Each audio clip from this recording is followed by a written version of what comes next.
Fala pessoal, meu nome é Guilherme Castan e nesse vídeo a gente vai estar dando ali início à estruturação de como você deve fazer para começar a investir. Porque a gente acha que é só pegar um dinheiro e colocar lá na bolsa de valores, sem qualquer estratégia e de qualquer maneira. Não, não é assim. E nesse vídeo a gente vai estar começando a construir alguns pilares para que o que você construa no futuro não seja impactado com pilares básicos que deveriam ter sido feitos logo no início. Então, nesse vídeo aqui, eu vou estar comentando sobre três pilares muito importantes na hora de você começar a investir. Você precisa ter eles para começar a investir, porque senão a chance da ruína, ou seja, a chance de dar merda lá na frente é muito grande. Então, primeiro a gente precisa ter esse costume ou esses pilares bem definidos para que a gente possa seguir de maneira estruturada a construção do nosso patrimônio no longo prazo. Então, a partir desse vídeo, você já vai ter o pontapé inicial para estar começando a investir, beleza? E aí eu separei aqui na tela para vocês elucidarem esses três pilares. Deixa eu trazer aqui para a tela para vocês.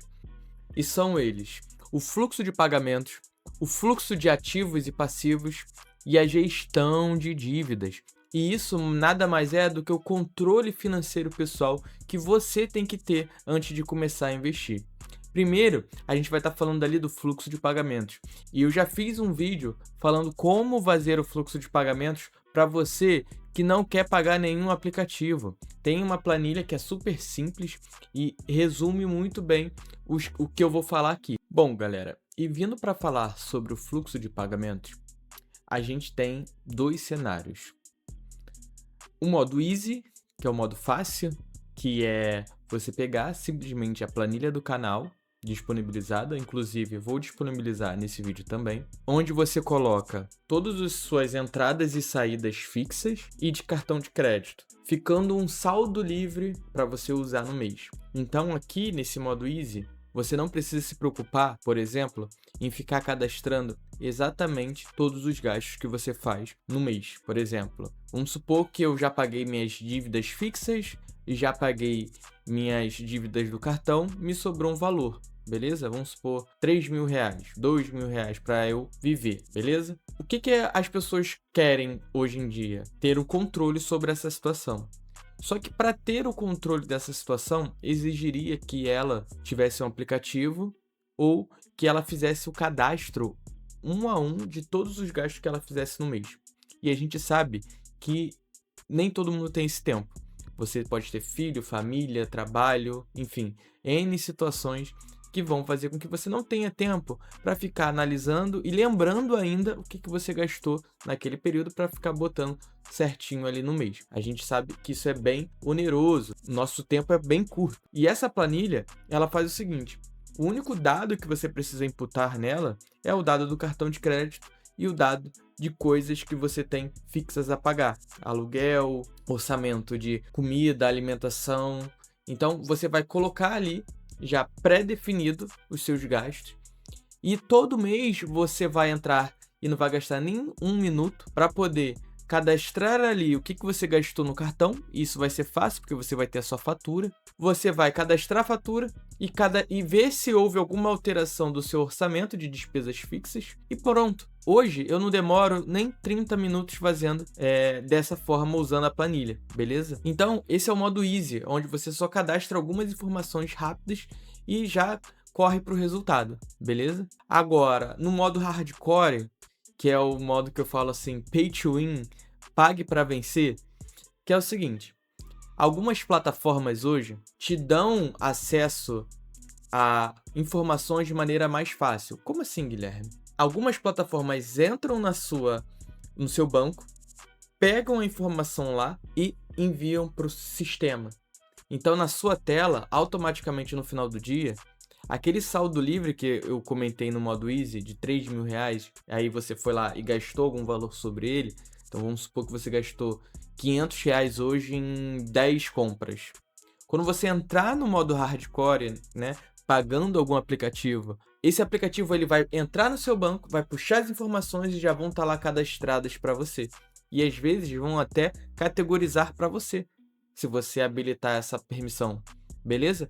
Então, no modo hardcore, exige que você procure algum aplicativo bom no mercado, que tenha boas recomendações, com histórico de não vazamento de dados, porque pensa, você vai estar ali informando seus dados para os aplicativos e você vai pagar para aquilo e vai ter essa facilidade dos dados virem redondinhos para você. Então, aqui nesse fluxo de pagamentos, né, que o contexto é saber o quanto você está gastando e o quanto você está recebendo para saber o seu saldo livre, beleza? O fluxo de pagamentos vai te permitir ver aonde você está gastando mais e aonde você está gastando menos. E aqui não importa, tá, galera, se você é casado, se é conta conjunta, se não é, da forma que vocês forem controlar. Se cada um for ter sua conta, vai precisar fazer isso. Se vai ser conta conjunta com o seu esposo, com a sua mulher, então vai ter que ser feito dessa maneira. Você precisa analisar as suas saídas e as suas entradas.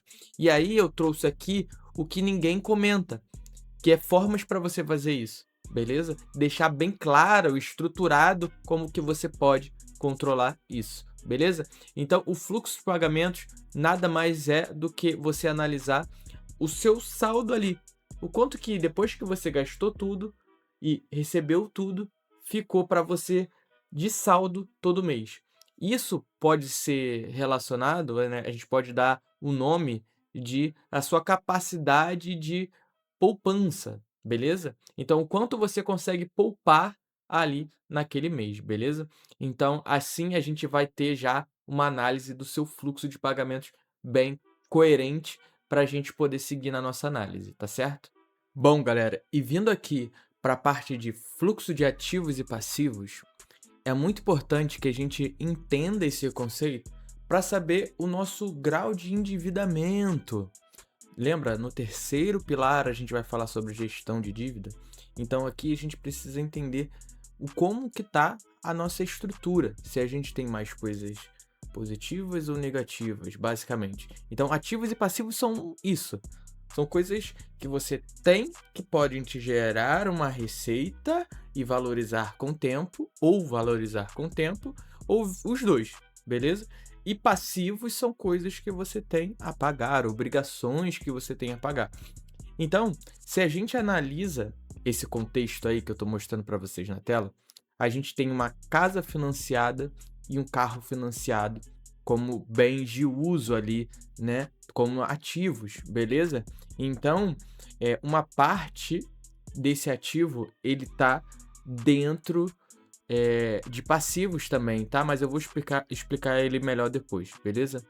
Então, o carro financiado tá ali como ativo, 70 mil. É um bem de uso que ele pode se depreciar ou se valorizar com o tempo, beleza? A gente sabe que um carro, quando a gente mais usa, a gente vai perdendo dinheiro. E uma casa financiada também.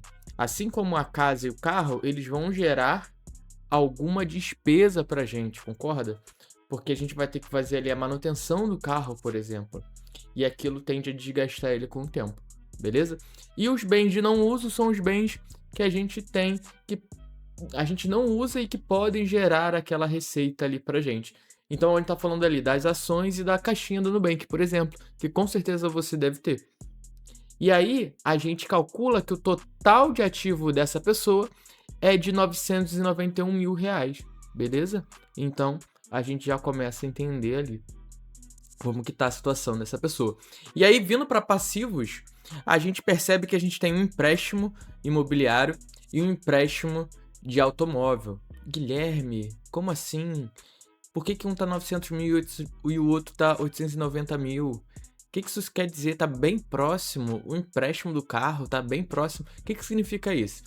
Pode ser que você fique com uma dúvida na hora de fazer o seu passivo, o seu ativo, referente a esses financiamentos que você adquiriu. E aí, se você puxar ali no saldo do seu banco, quanto que falta pagar, nesse caso aqui, a pessoa acabou de comprar a casa, ela acabou de fazer a aquisição. Então, ela já pagou algumas parcelas ali daquela mensalidade que ela tem que pagar. E o saldo que apareceu lá para ela, que ela precisa pagar 890 mil. Então, o ativo e o passivo eles vão conversando nesse sentido.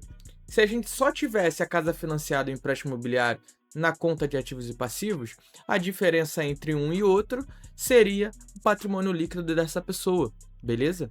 Então, aqui no caso, 900 mil menos 890 mil vai dar ali 10 mil de patrimônio líquido que aquela pessoa tem, beleza?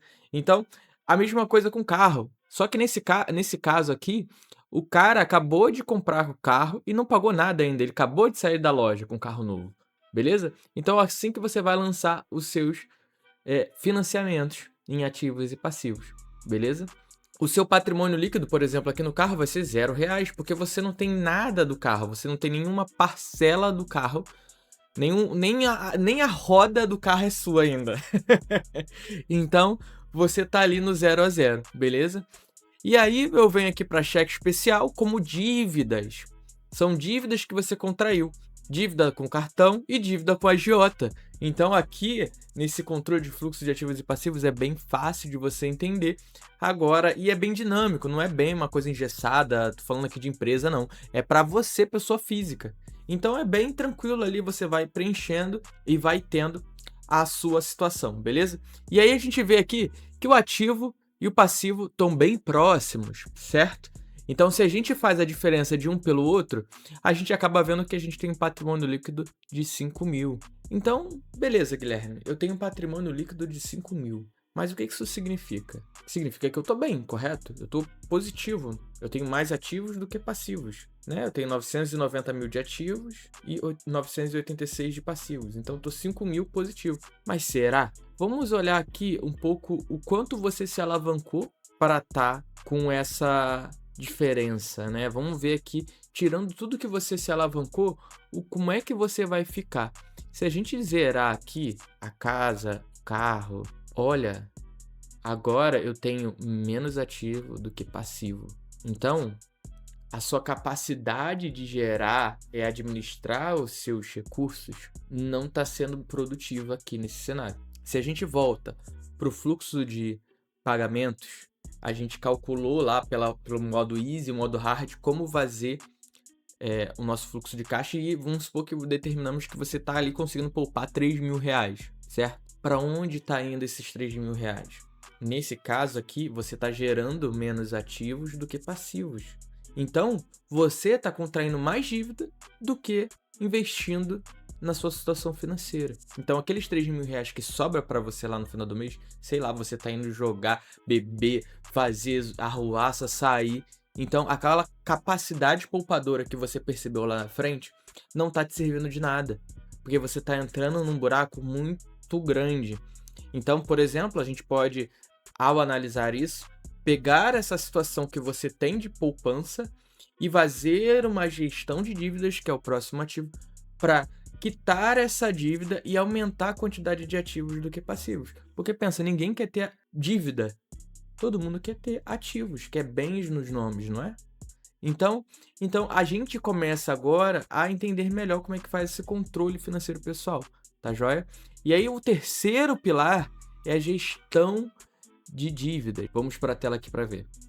Bom, galera, e para finalizar, a gente tem a gestão de dívidas. A gente já percebeu que a gente tem o fluxo de caixa, que vai mostrar para a gente a nossa capacidade de poupar. A gente tem o balanço patrimonial para saber se a gente está com o valor que a gente está poupando, se a gente está fazendo ativos ou fazendo dívidas. Então, a gente começa a ver se o que a gente está poupando lá no nosso fluxo de caixa está sendo usado de maneira correta. Então, você fazer essa análise já é algo muito positivo. Então, já mostra a sua capacidade de gerar ativos e passivos, beleza? E aí, agora a gente vai na gestão de dívidas. E aí, a gestão de dívidas, ela é um terceiro pilar. Ele é um pilar fundamental, mas ele é acessório. Exige da gente que a gente tenha um conhecimento um pouco maior sobre cada modalidade de pagamento.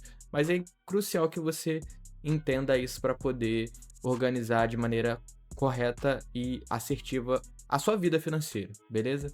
Então, o cartão de crédito aí, por exemplo, nessa modalidade, é um cartão para compras no dia a dia, a finalidade, beleza? E aí, você não tem garantia, você não consegue dar um carro em garantia pelas suas dívidas do cartão de crédito, beleza? E aí a gente tem custos, zero se pago pontualmente, mas muito alto se não pagarmos, beleza? Assim como o rotativo do cartão, que é decorrente do cartão de crédito que você não quitou, beleza? Atraso na fatura, sem garantia e custo altíssimo. Então aí você começa a analisar o seguinte: eu tô no rotativo do cartão, não tô conseguindo pagar. E assim como qualquer um outro aqui, beleza? Estou em alguma modalidade. Vamos comparar aqui o rotativo do cartão com um empréstimo pessoal, vamos dizer assim, né? Um crédito consignado, um microcrédito. O que que a gente pode fazer em detrimento de um ao outro? Como assim, Guilherme? Tu tá enrolando muito, fala logo. Rotativo do cartão. A gente entrou lá, gastamos muito nas brusinhas da Shein. E aí, o que que eu faço? Se tá enrolado, a sua capacidade poupadora que a gente viu lá no primeiro pilar não tá sustentando pagar o rotativo do cartão sem que você tenha uma visão futura. Como assim, Guilherme? Se eu tenho 3 mil reais e aí a minha dívida cresce a cada mês de 10 em 10 reais no rotativo do cartão. Não é assim, mas vamos supor. Se eu tenho uma dívida de 9 mil reais, eu vou quitar ela ali em 3, 4 meses, mais ou menos.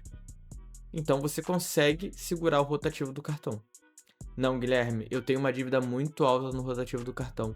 Comprei muita brusinha, tô muito endividado. E aí? Bom, aí a gente pode usar, por exemplo, um crédito pessoal. Como assim? Já que você não consegue, com os 3 mil reais que a gente está usando como exemplo, lá do pilar 1, ver uma luz no fim do túnel para você quitar o rotativo, ou seja, os juros gerados estão sendo maiores do que a sua capacidade de poupar, então mesmo você pagando, você ainda tem muita dívida a ser paga, você não vai conseguir sair desse problema, eu te falo. Ué, como assim, Guilherme? Que desespero. Não, não, eu ainda tô aqui, eu tô vivo ainda. A sua solução é ganhar mais para pagar essa diferença, ou aí entra o pulo do gato. Usar algumas dessas outras modalidades para poder pagar o seu rotativo do cartão. Ué, Guilherme, você está dizendo que eu vou contrair uma dívida para pagar outra dívida? Sim. Como assim, Guilherme? Me explica melhor. Bom, se você está no rotativo do cartão e não vê o fim do túnel, você pega o empréstimo, paga o rotativo do cartão e, no acordo daquele empréstimo, você sabe quando que você vai sair da dívida. O crédito vai servir para te salvar do próprio crédito, de uma maneira estruturada. Então, aqui a gente resumiu tudo que você tem para saber para você fazer o 360, o controle da sua vida pessoal, beleza?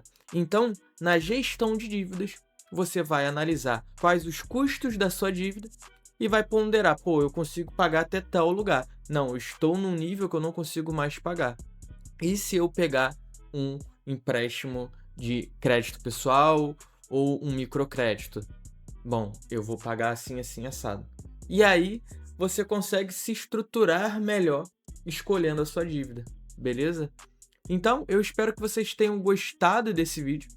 Eu fiz ele nessa sequência de videoaulas que a gente está fazendo para você se organizar melhor, beleza?